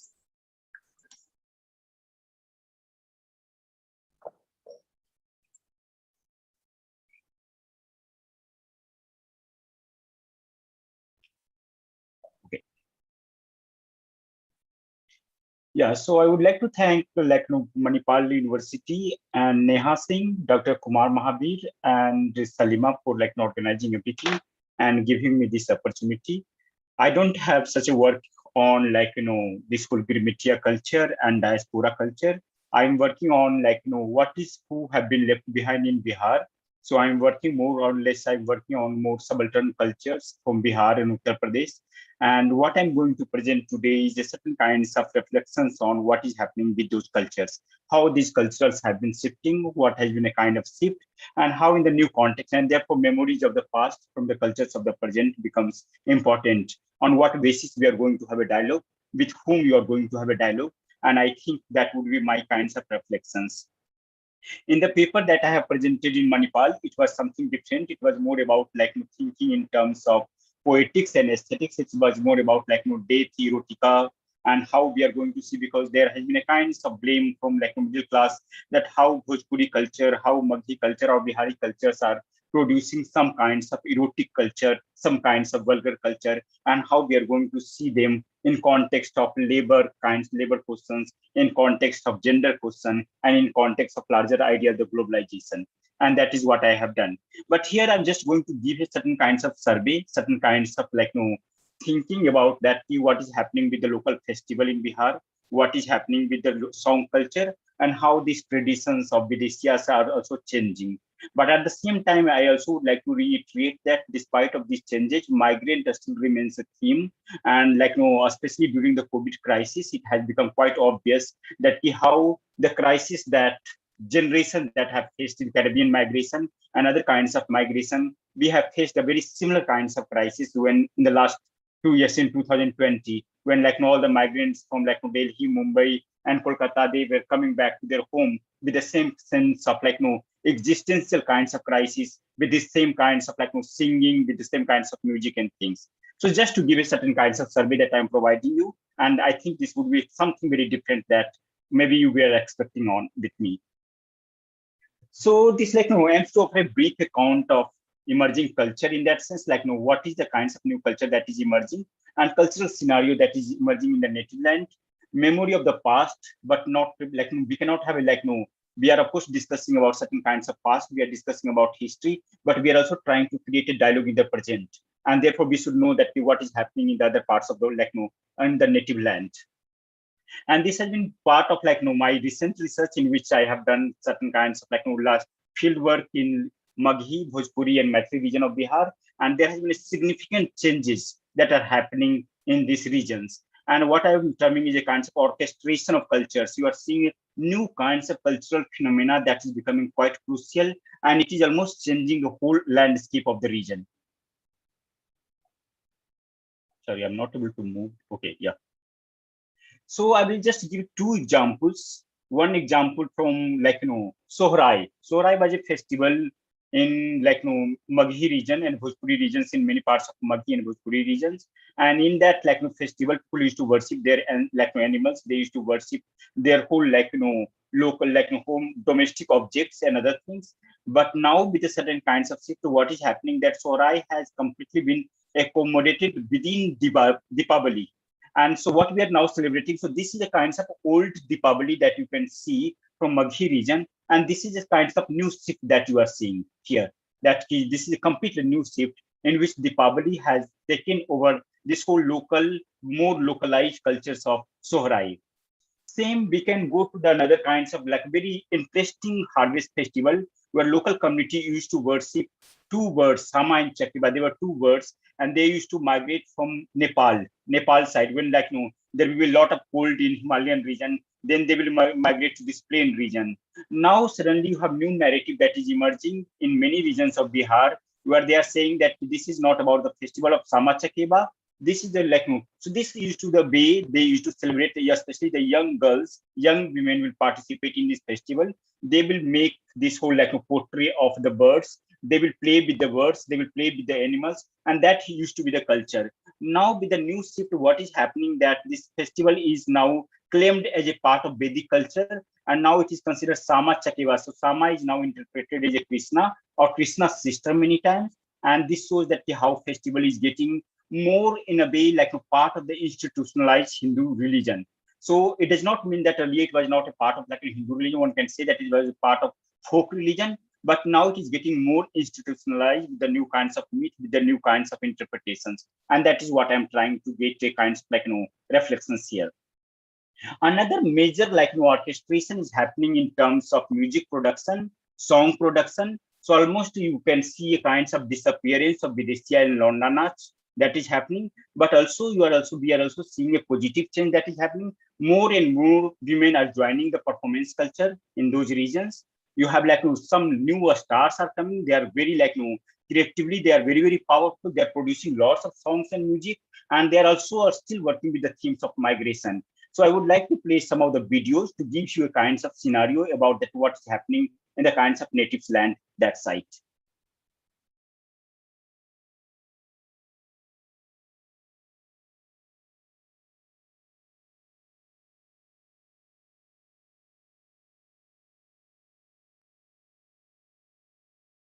So this is a kind of old kinds of Videshia, old kinds of Nach culture that we can talk about. So just to give a glimpses of that.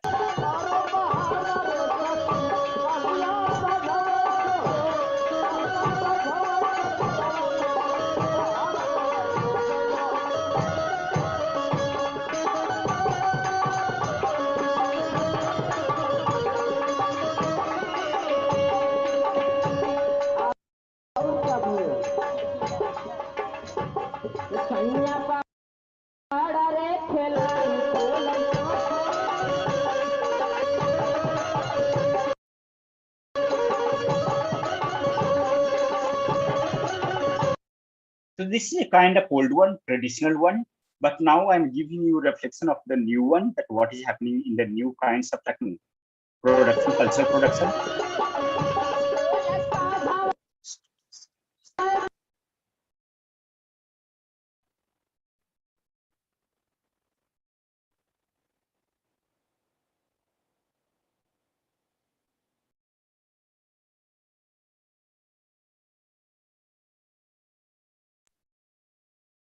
Okay, your PowerPoint is closed.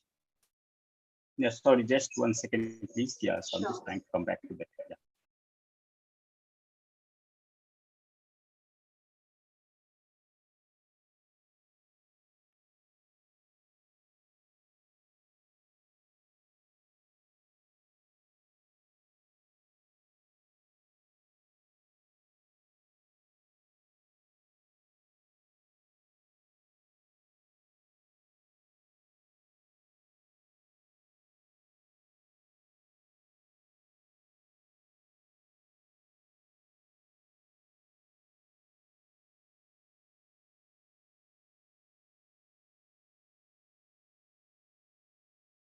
Can you see that one? No. No, not yet. We don't have the Not yet. PowerPoint. Yeah, just 1 second, please. Yeah. Yeah, so this is a kind of new production that we are seeing where you have like a lot of participation of women and completely new kinds of productions in Bhojpuri region.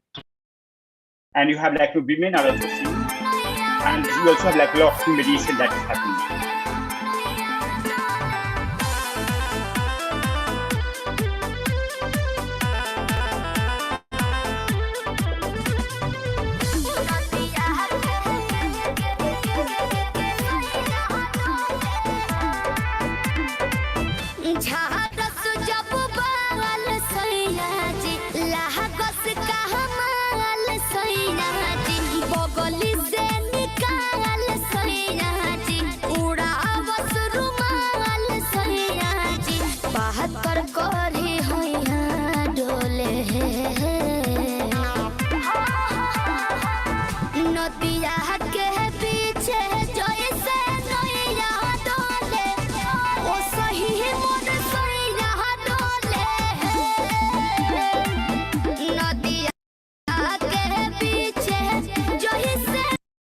Yeah, so 2-3 things are like significant changes are happening in the terms of landscape.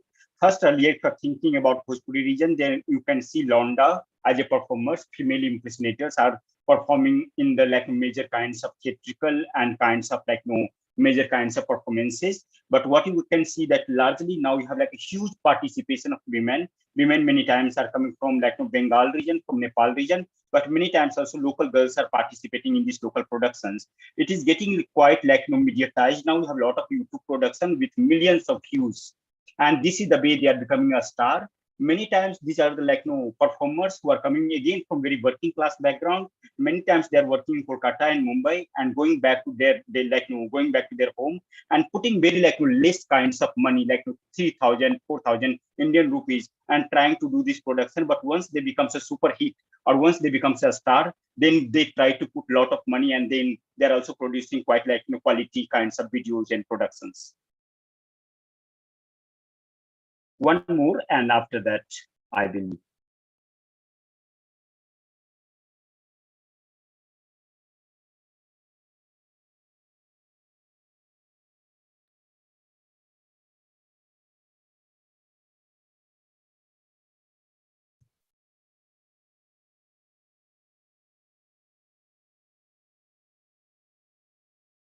Sorry, this is really a kind of.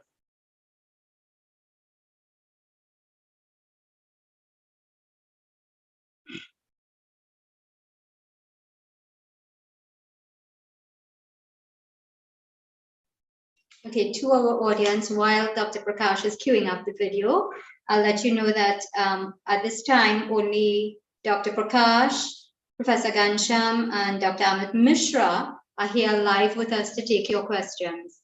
So please do have your questions ready for them. Thank you.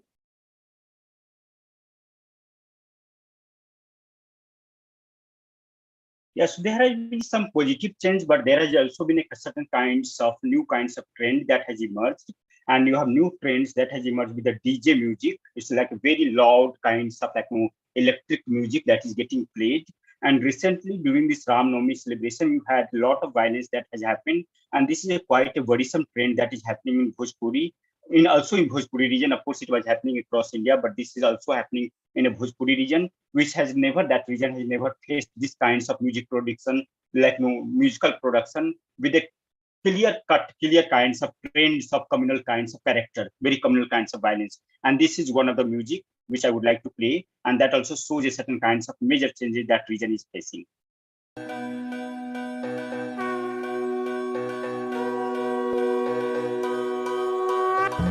भगवा रंग है भारत का भगवा रंग भगवान का भगवा पहिर के नाचे भक्ता मंदिर बने अरमान का बोलो जय Shri Ram.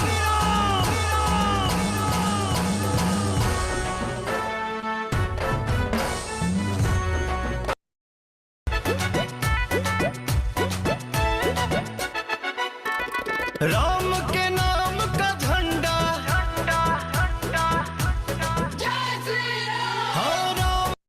So it has been many times very aggressive kinds of song, and what I have termed in some places like disc jockey Hindutva.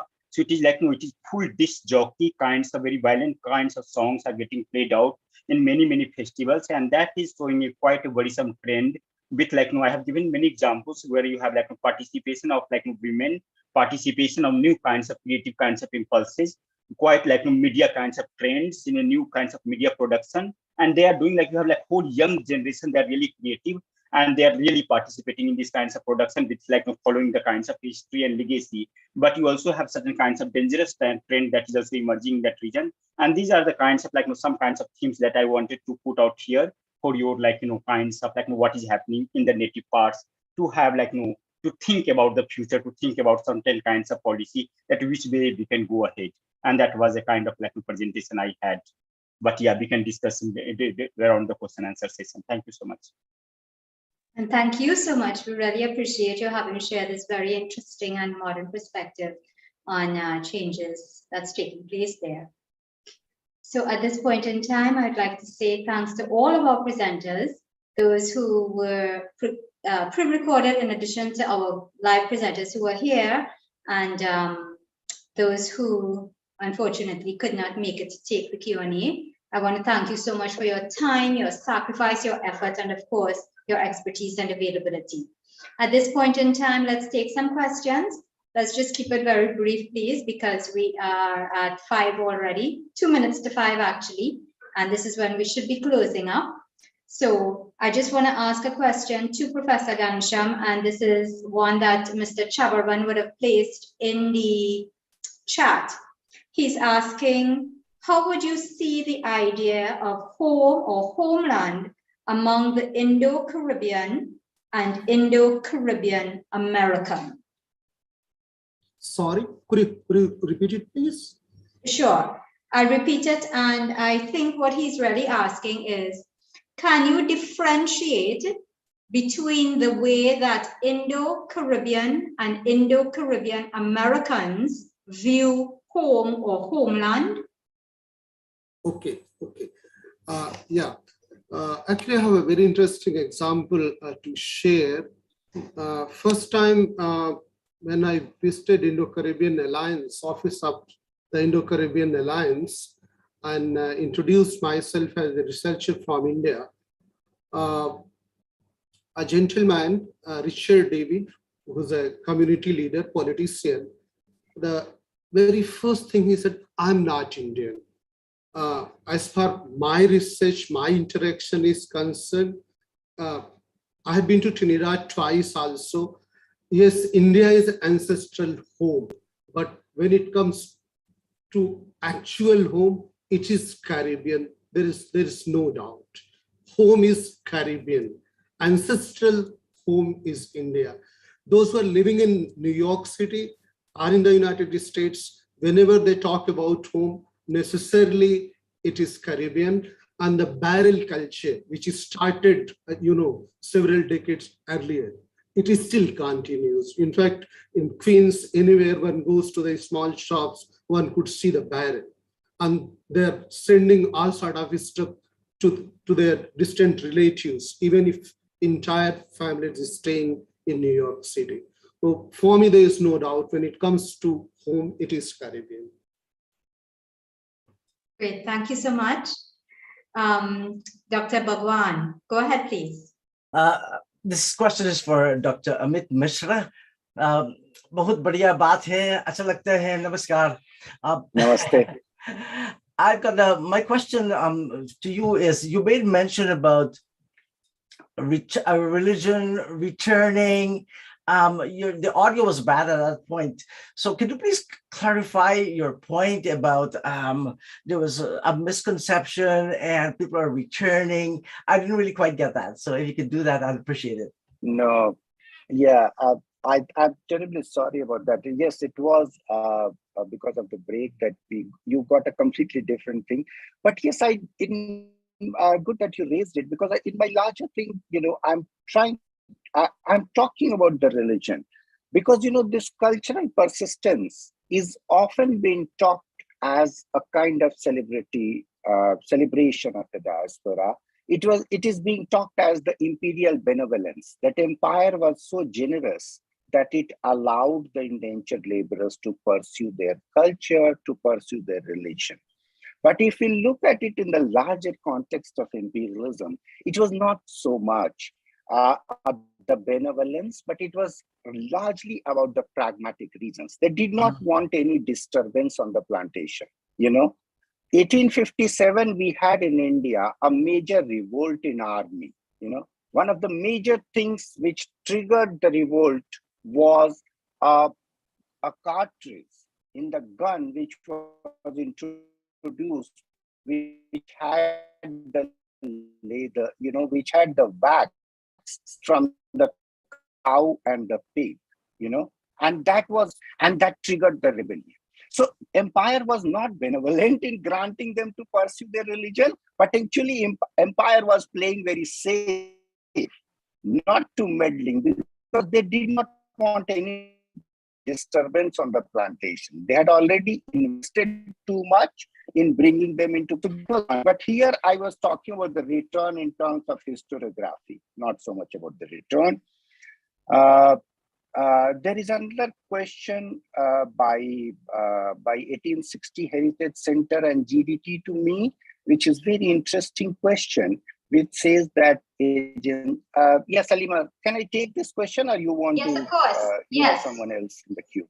Yeah. Yes. So he says, that's a very favorite question. That's a very interesting question. This is a very classic and cliche comparison that when Dr. they Mishra, went into indenture. Dr. Mishra, let me just read it out to the audience. So Mr. Naidu is asking, agency versus exploitation, which was higher in number? Have the villages from where the indentured left improved from where they were? Go ahead, please, sir. When we are doing history and when we are comparing in history, there is something which is called a scale, and which is very, very important. So when we are talking about the scale and we bring it to Indian villages, Indian villages have moved. Our first Prime Minister,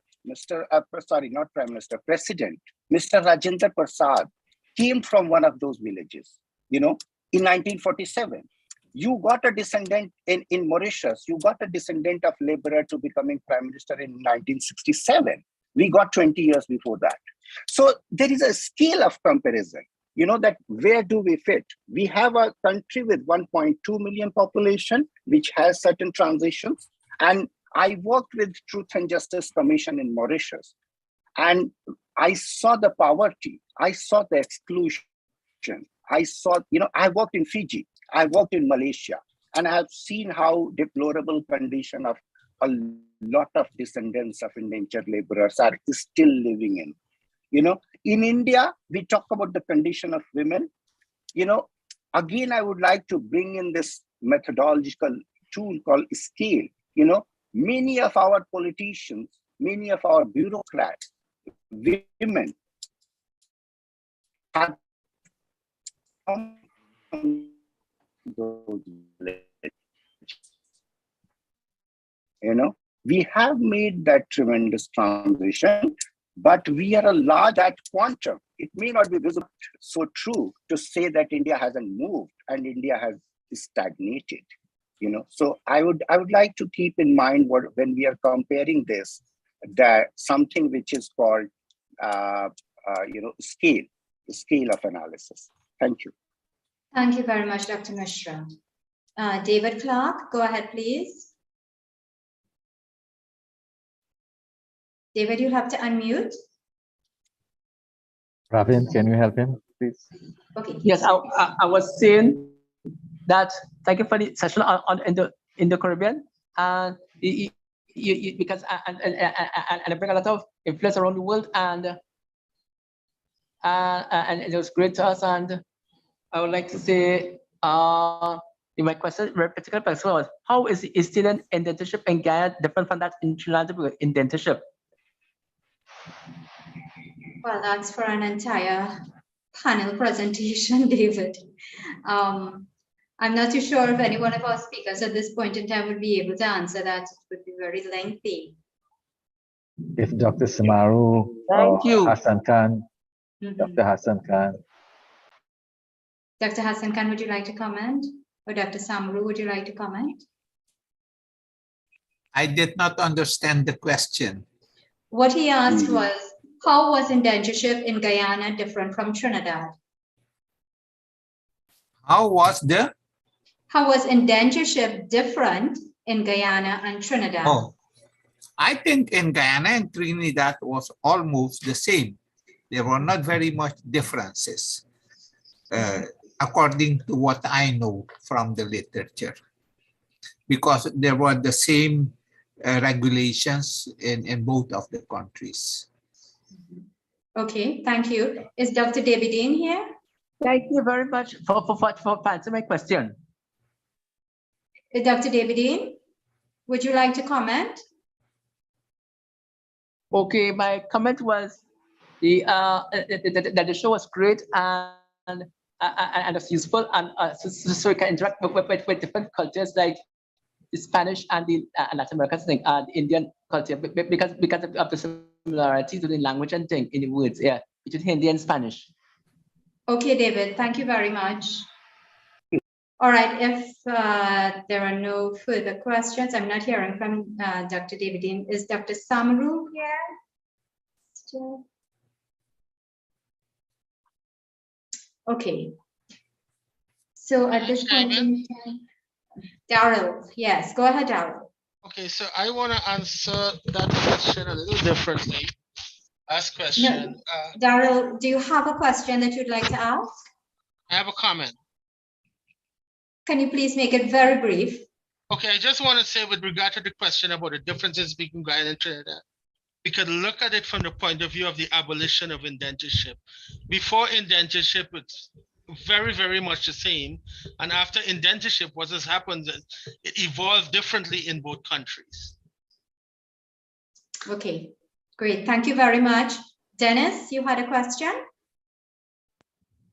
Yeah, I just wanted to say this was a very, very powerful session. I listened to the entire from beginning to end, and there's a lot of great things that came out of this for classroom and for furthering indenture research. I am set to engage some data crunching on migrations of indentures through the period, and I just wanted to put that out there in case there was anybody interested to get in touch with me. Okay, great. Dennis, why don't you put your email address, your telephone number, all your contact information in the chat? And okay, sure Dr. Kumar has it, so in case anybody wants, they can reach out to the. Yeah, but Dennis, why not put it so those here will get it? Oh, okay, all right. We'll try. Thank you for sharing that with us. So at this point in time, I'm not seeing any other hands raised, and I want to thank our presenters so much for their excellent presentations. I also want to let you all know, and I'm going to share my screen now with you, that we can continue conversations like these. We really would like to invite you all to come to Trinidad and Tobago just to be able to continue conversations like these, because we have so little time that we can do so online. So we're inviting you all to join us in Trinidad and Tobago from August 4th to the 11th at what we are calling our Caribbean 9.